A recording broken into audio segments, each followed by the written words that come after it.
Las 8:11 y estamos de regreso. Conversamos a esta hora, comenzando esta nueva hora de actualidad en Infinita, con Roberto Isixson, gerente general de CADEM. Roberto, ¿cómo estás? Bienvenido, buenos días.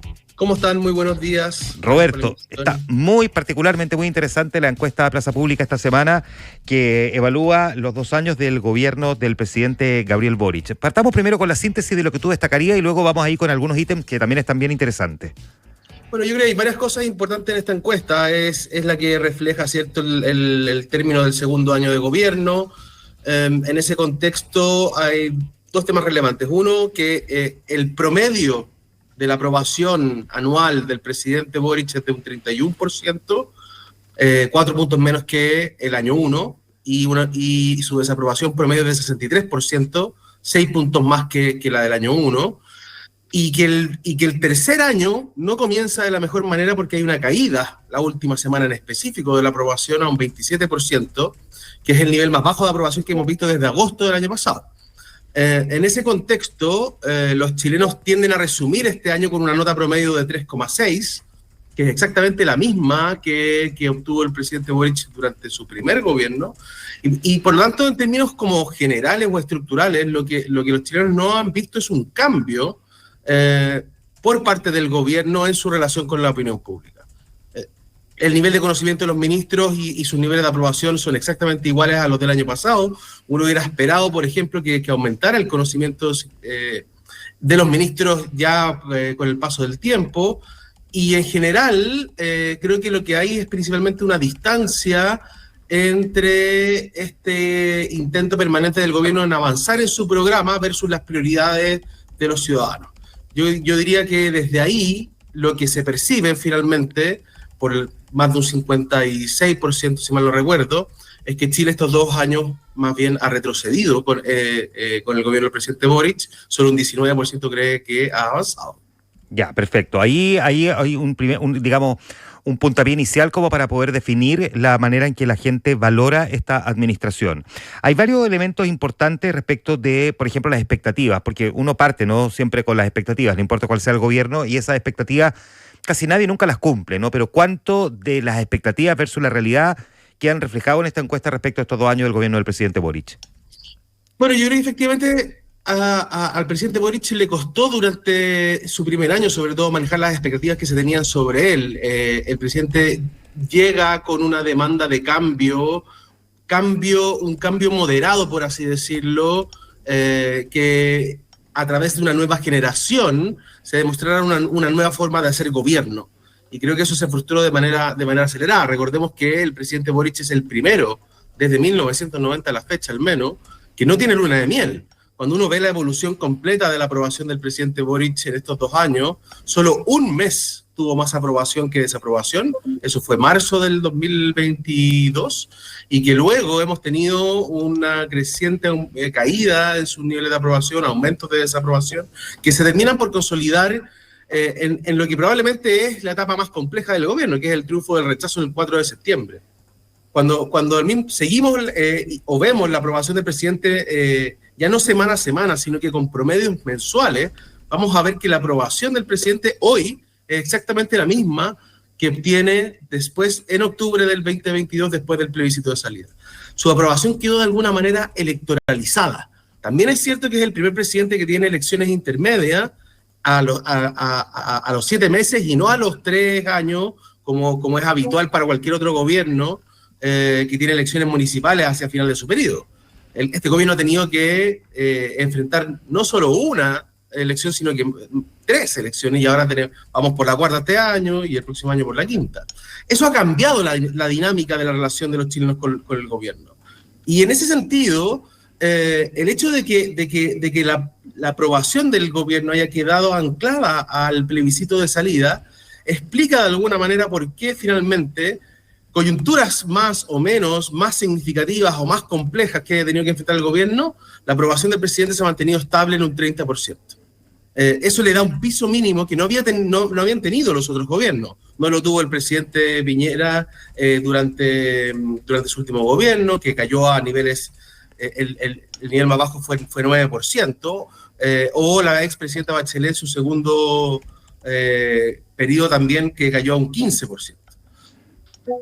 Lo importante ahora es lo que viene hacia adelante. El año 3 tiende a ser el año más complejo para los gobiernos. Es donde se encuentra el nivel más bajo de aprobación. Y la pregunta, que está pendiente evidentemente, es si es que el gobierno va a lograr sostener este 30% de aprobación, más mujeres, más jóvenes, más Santiago, más estratos altos, pero todos identificados con la izquierda o la centroizquierda, pensando en que tenemos elecciones municipales y de gobernadores regionales, o si de alguna manera ocurre algo que hace que ese 30% que ha sido permanente y estable en la base de apoyo del gobierno comienza a mostrar signos de deterioro durante este tercer año. Eso es interesante porque esa base de apoyo pareciera que no importa lo que haga el presidente o deje de hacer, incluso si tiene una mirada crítica, el presidente no la pierde. Y de alguna manera por eso uno podría interpretar también que el presidente hace algunos guiños como para tratar de siempre conservarla, ¿no? Como hace una semana el tuit al Partido Comunista. Pero si uno se amplía un poquitito a esos sectores que antes lo respaldaban y que de a poco lo han ido abandonando, ahí pareciera que hay también un grupo de personas que tiene una mirada crítica respecto tanto de los atributos personales del presidente como de la valoración propia de este gobierno, ¿no?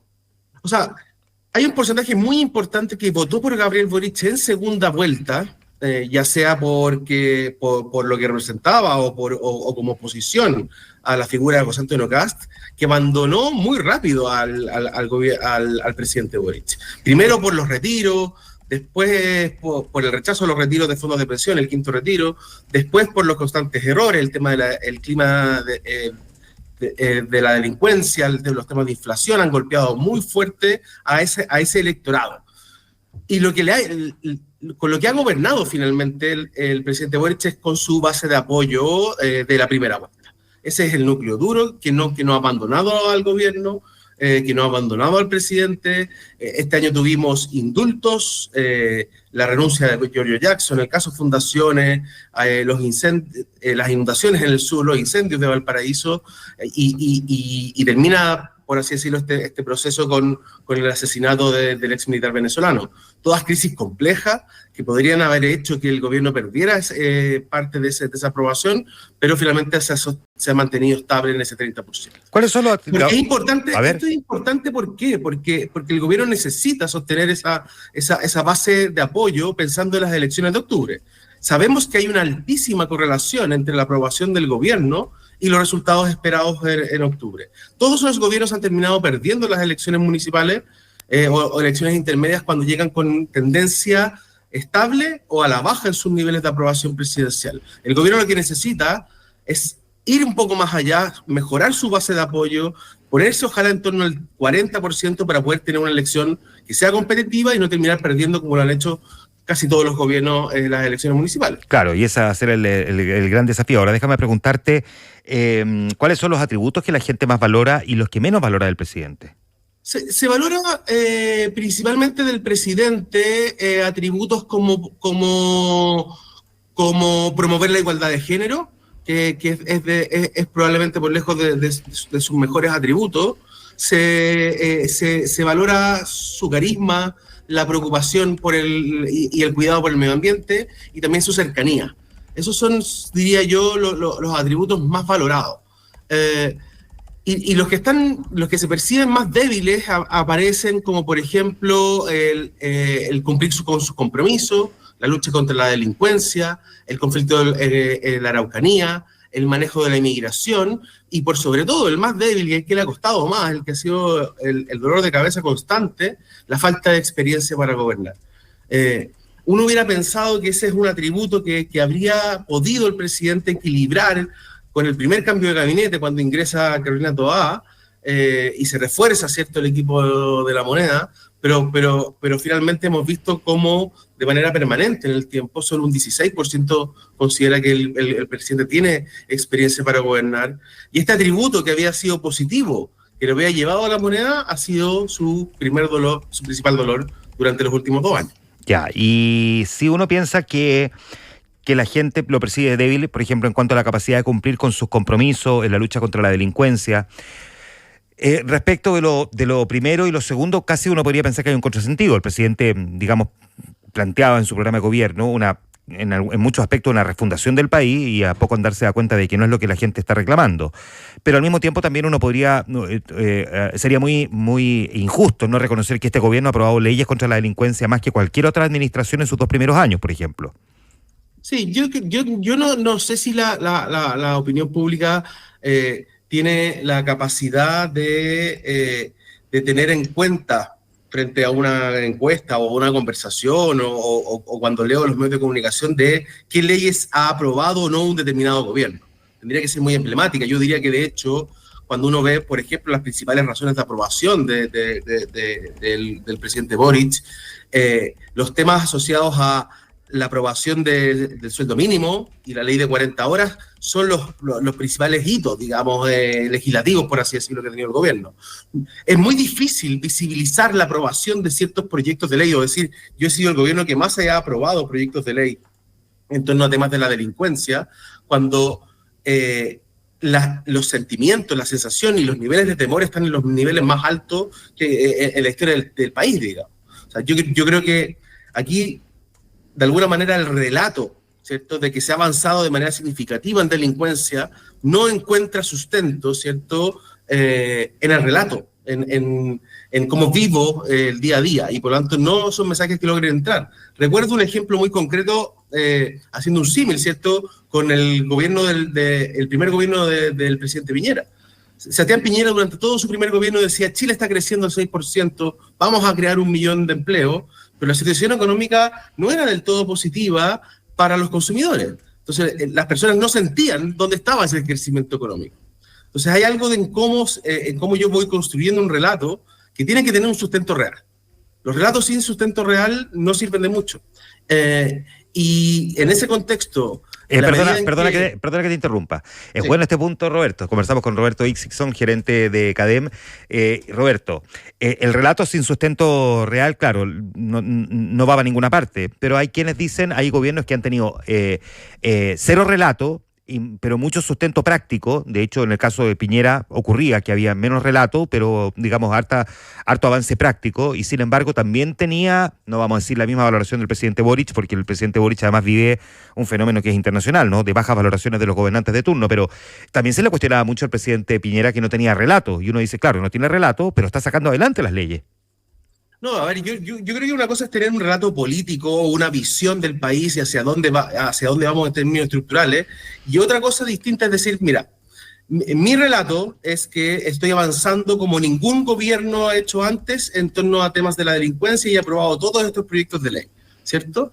Pero ese relato no va a hacerse realidad, ¿cierto?, si es que la opinión pública no empieza a sentir que sus niveles de temor empiezan a disminuir, si no se empieza a sentir más seguro. Entonces, todo este relato asociado a los avances en torno a la delincuencia comienzan a verse mermados cuando asesinan a un ex militar venezolano y secuestrado, y aparece 7 días después enterrado a no sé cuántos metros bajo tierra. O si sabemos todas las semanas que asesinan a una niña, a un menor de edad, ¿cierto?, en alguna comuna de Santiago, o si aparece un descuartizado en alguna parte. O sea, frente a los hechos concretos que ocurren en torno al debate de la delincuencia, que generan estos niveles de temor en la población, va a ser muy difícil que el gobierno logre instalar la idea de que ha avanzado de manera decidida en torno a la delincuencia. Entonces, de alguna manera, lo que se espera es hechos más bien concretos, más que una agenda de seguridad asociada a la aprobación de proyectos de ley en el Congreso. Yo creo que eso ha sido uno de los principales dolores de cabeza y probablemente va a seguir siendo uno de los temas más relevantes durante este 2024. La agenda de seguridad, que no estaba en el programa de gobierno, se termina comiendo la política pública del gobierno. La palabra que más usa hoy día el presidente de la República, cuando usa un resumen de todas las palabras que ha hecho o que ha usado en sus puntos de prensa o en las cuentas públicas, es delincuencia y seguridad. Y sabemos que no había un acento ahí en su programa, entonces claro, el gobierno ha tenido que adaptarse, pero no ha logrado finalmente dar una bajada concreta que permita establecer un nuevo tipo de relación con la opinión pública. Claro, es bien interesante esto porque el mismo presidente Gabriel Boric, en una entrevista que le dio al diario El País de España este fin de semana, que se publicó ayer, está disponible ahí en la web del país, decía que entre las sombras de su gobierno es que en un comienzo, lo voy a citar textual, no dimensionamos la importancia de dos aspectos fundamentales que hoy son prioridad de mi gobierno, el crecimiento económico y tener una perspectiva muy clara en seguridad. Son aprendizajes que he tenido en el camino, porque es verdad, Roberto, uno tiende a asociar como banderas más de la derecha la seguridad y la economía. Nadie es profeta en su tierra, ¿no? Al presidente Piñera le tocó también tener que dar respuesta a demandas sociales, que probablemente no necesariamente son lo que caracterizan más a la derecha, sino que la economía y la seguridad. Ya a Boric, en cambio, le aparece la economía y la seguridad cuando él quería poner énfasis en derechos sociales. Sí, yo creo que lo que refleja en parte eso, y es interesante, es que la opinión pública o los chilenos terminan funcionando de alguna manera, y esto es más bien desde lo simbólico, por así decirlo, como una fuerza pendular a los intereses de los gobiernos. Cuando uno esperaría, ¿cierto?, que fueran las oposiciones las que jugaran un rol moderador, por así decirlo, de las políticas de los gobiernos en el Congreso, lo termina haciendo la opinión pública. Es la opinión pública finalmente la que hoy día, desde ya diría varios gobiernos, ¿cierto?, la que ha puesto los intereses y frenos a las agendas o a los programas de gobierno. Al presidente Boric, que no tenía su programa de delincuencia y crecimiento, le dice esto es importante, ¿cierto? Al presidente Piñera, que no tenía puesto en su programa de gobierno un acento muy significativo, por ejemplo, en derechos sociales, digamos, le dice, bueno, estos son los temas relevantes. Y por lo tanto eso da cuenta, ¿cierto?, de la fuerza que tiene hoy día la opinión pública, que se expresa a través de distintas formas, ¿cierto? Redes sociales, el WhatsApp, también los medios de comunicación tradicionales, y eso hace que la dinámica, la conversación que tienen los gobiernos con las personas sea completamente distinta a como era hace apenas unos años. Es interesante eso. Ahora, Roberto, ¿cuánto de lo que está viviendo el presidente Gabriel Boric y por lo tanto las valoraciones, sus luces y sombras, tienen que ver con cuestiones propias? Yo sé que esto que te estoy preguntando es tan difícil de responder, pero por eso es que la pega de preguntar es más fácil que la de contestar, ¿no? ¿Y cuánto tiene que ver también con este contexto internacional en que la gente tiene poca paciencia con sus gobernantes, les demanda respuestas rápidas, con una multiplicidad de exigencias y, digamos, con una manera de gobernar que en el mundo es mucho más análoga que esta era digital, ¿no?, en que la gente está acostumbrada prácticamente a todo con respuesta inmediata? ¿Cuánto de estos problemas que tiene el presidente Boric tienen que ver más bien con tener dos coaliciones dentro de una misma administración, la personalidad propia del mandatario, no contar con mayoría en el Congreso, y al mismo tiempo también con esta ciudadanía que tanto ocurre en Chile como en cualquier país del mundo prácticamente, le exige al gobernante de turno respuestas al tiro y por lo tanto lo menos valora precisamente porque no responde rápido? Yo creo que en términos... no me atrevería a decir un porcentaje. Sí, yo sé que es muy difícil, si no hay cálculo científico para esto, claro, digamos. Esto es como cuando los economistas tratan de decir que cuánto viene de afuera y cuánto de adentro el precio del dólar. Sí, exacto. Podríamos pasar meses. Pero hay dos cosas que me parece que son relevantes. Yo creo que el mundo, y sobre todo, te diría yo, los últimos 3 años, está teniendo una influencia cada vez más decisiva o más relevante en lo que está pasando en Chile. Y lo que pasa en el mundo entero en términos generales, digamos. O sea, yo creo que nosotros estamos muy expuestos a las tendencias globales. Cambio climático, transformación digital, la crisis económica global, el decaimiento de las democracias a niveles globales y los cambios de vida y culturales que están abriendo el mundo. Me parece que eso resume de alguna manera algunos puntos. Tenemos ahora este año, y yo creo que van a tener influencias decisivas en lo que pase en Chile este año, elecciones en Estados Unidos, guerra Rusia-Ucrania, guerra Hamas-Palestina, otras que pueden ir en ciernes, qué pasa con China. Entonces, o sea, hay demasiados elementos en juego. Bukele, ¿cómo le va a Milei en Argentina? Me parece que la crisis de Ecuador, claro. O sea, todas van a tener influencias importantes en Chile.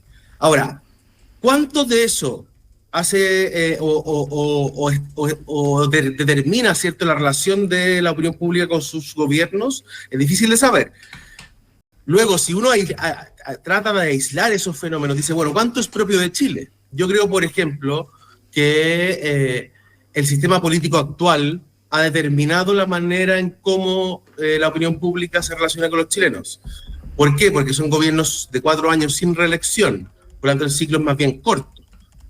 Los gobiernos tienen un primer año de luna de miel, salvo este gobierno, pero en general debería contar con un primer año de gracia donde uno puede avanzar en su programa de gobierno. Después tienes un invierno, año 2, año 3, y luego tienes elecciones y salida, año 4.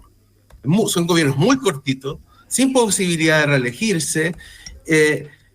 Luego no tienes mayoría parlamentaria. La cantidad de partidos políticos o la proliferación de partidos políticos y de proyectos independientes lo que ha hecho es que además encima la tarea de gobernar sea cada vez más compleja. Si quiero sacar un proyecto de ley determinado tengo que ir pirquineando votos por distintos lugares. Claro. Entonces, hay algo estructural nuestro, ¿cierto? Que es en nuestro sistema político. A mí una de las cosas que más me llamó la atención del discurso del presidente Boric después de que gana la opción en contra en diciembre, es que después de una muy buena primera parte, donde había leído de alguna manera, me parece muy bien lo que significaba el en contra, el presidente, en vez de ir probablemente al principal dolor que tenemos hoy día, nuestra institucionalidad, va hacia su programa de gobierno, reforma de pensiones, pacto fiscal.